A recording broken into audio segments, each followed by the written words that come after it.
Hi, it's me, John of Hatters Millinery, and welcome back to my channel. So after last week's very over the top, complicated, quite time consuming to put together piece, I thought this week I would do something a lot more simple in terms of easiness. It doesn't look simple, but it is actually very easy to do. So this is this week's piece. This is a no block piece made from a Buntal mat, some crin and some beads and some wire. That is it. So it actually does have millinery elastic which helps it secure to the head. One thing I'm going to do is put a comb in it, so that is that. So this is a very simple, easy piece that is easy to make.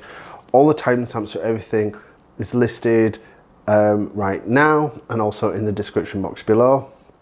So if you want to see how I made this, let's get started. Okay, so as said in the intro, this is a no block headpiece, but we will need to separate the mat into two sections. I'm using this light blue Buntal mat from Hatters Millinery Supplies, and this retails at 27 Australian dollars. I cut a teardrop shape where the bulk of the drop, so the big bit, centres around the middle of the mat. Whilst I'm cutting, I'm trying to keep the remaining of the mat pretty even, but if you don't, you can just neaten it up. And I did use very sharp scissors for this, as blunt scissors can pull on the weave and distort. Once I'd neatened up the teardrop, I wired the edge with some millinery wire, and I'm using this rayon covered wire, also from Hatters Millinery Supplies, and I'm using a 21 gauge wire which is pretty flexible. Using a blanket stitch, I attached the wire to the edge of the teardrop, ensuring the ends of the wire overlapped at the side of the teardrop. Next, using a steam iron and a pressing cloth, I turned in the edge on itself, hiding the wire in the fold. Do not use an iron directly on the straw, as the heat can scorch the straw. You might notice the tip of the drop may fray a little, revealing the wire, and if this happens, like it did with me, just clip away the wire that's sticking out and fold the ends of the wire on itself into a loop, and you can sew this down to the Buntal mat. Next, you want to turn this flat shape into a 3D object. So I started by sewing the straight edges of the drop together to encase the edges. And then, as I got to the curve, I just sewed down the fold so it wouldn't show the wire. To finish off the base shape, I played around with it and settled on this turn up, which makes the base look like a mini witch hat. And then I pinned the base onto a head while I worked on the rest of the piece. Taking the remnant of the mat, I wired the inner curve and I turned in the edges like I did on the base, making sure I hid my stitches in the straw. Then, using this royal blue coarse crinoline, which is $5.50 per metre from Hatters Millinery Supplies, I pinned this to the inner curve and, using looser stitches, sewed it to the edge. In hindsight, I probably should have sewn this in the fold so I wasn't replicating stitches, but hey. I initially left 2 to 3 inches at each side, as my initial plan was to fray the edges, but this didn't come to fruition. So instead, you could gather the ends and sew these into the folds at the points. I brought together the points of the Buntal mat and I tacked together to hold and sewed the section where the mat joins to the tip of the base, just using a few stitches to hold. I then played with the positioning of the base and what is now the floating brim to find an angle where it looked nice and it wasn't touching the face. I pinned the brim to the base and I sewed it together. And at this point, I went back and secured the tip of the base to the floating brim with some more stitches. And here you can see where I trimmed away the frayed crin at this point. The piece needed a little more something, so I went digging and I found these Chinese crystal bicones I initially bought for my September birthstone millinery hat, which is linked in the description and it's on a card now. And I attached these all along the join of the base and along the edge of the mini base brim thing. And then finally, to really push the versatility of this, I added some millinery elastic to the base so that the hat can be worn in several ways. I may add a comb too for additional security.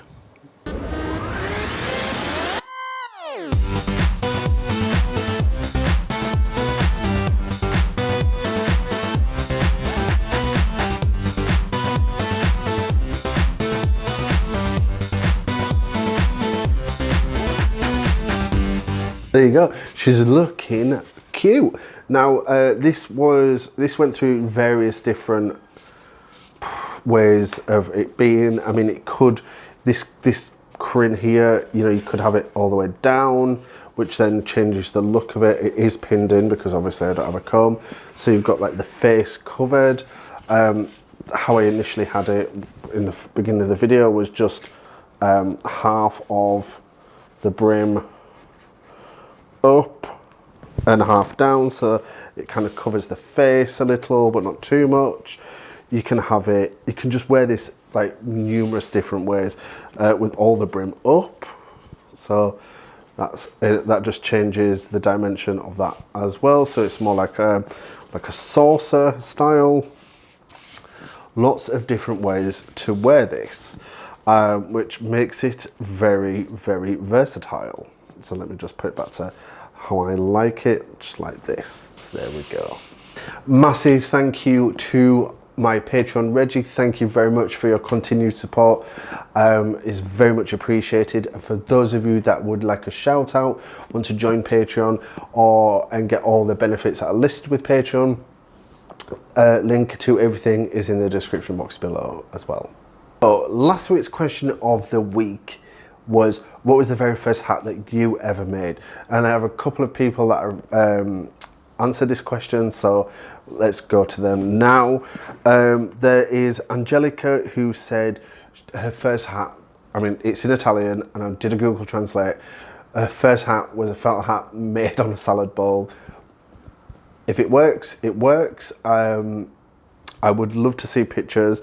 I'm not too sure if I can get them in time because YouTube have got like a weird way I can't take email addresses, or I can't get email addresses. I don't understand. It's into some new GDPR law. Yeah, anyway. So thank you very much for that. And we also have one from Janice. Hi Janice, nice to see you again on here. Her first hat was a grey blocked fur felt cape line, which was then made into 2 individual hats that can be worn together as one hat. So I am getting some images. If I have them in time, I'll put them here. So yes, thank you very much for last week's question of the week. And now on to this week's question of the week, which is, what is the one good thing about millinery, and what's one bad thing about millinery? Which is a little controversial. I'd like to see what we come up with for this one. Personally, myself, good thing is, there are, like anything creative, there are no rules. There are rules, but rules are there to be broken. You can make anything into a hat, pretty much. Anything kind of constituent, anything. What am I trying to say? I think what I'm trying to say is, anything you make and you call it a hat or a fascinator or a headpiece is so it's not so like, this is what it is. There are people out there who are like, but this isn't millinery, and to a point, there are certain things I would say are not millinery, like fascinators. It's not really millinery, and if you generally don't make your own bases and trims and things, then it's not necessarily millinery. But what's the one bad thing? I would say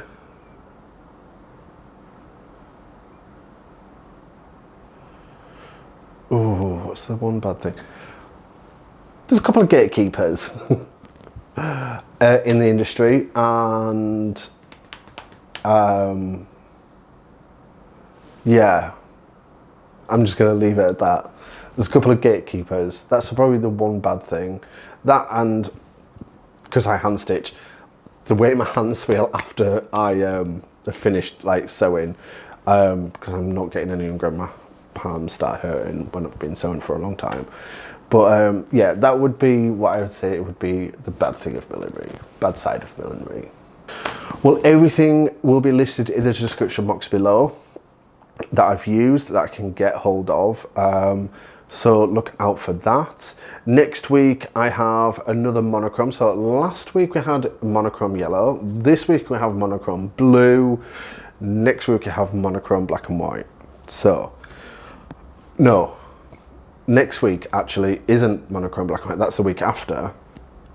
Next week is December birthstone, which is amethyst, I believe. Or is it turquoise? I think it's turquoise. I can't remember. I do have it written down. So yes, and I think next week we are, oh, actually, I'll show you what we're using in advance. So next week I'm going to be using, so I think it is turquoise. And next week I'm going to be using this braid, which I got from Hatters Millinery Supplies.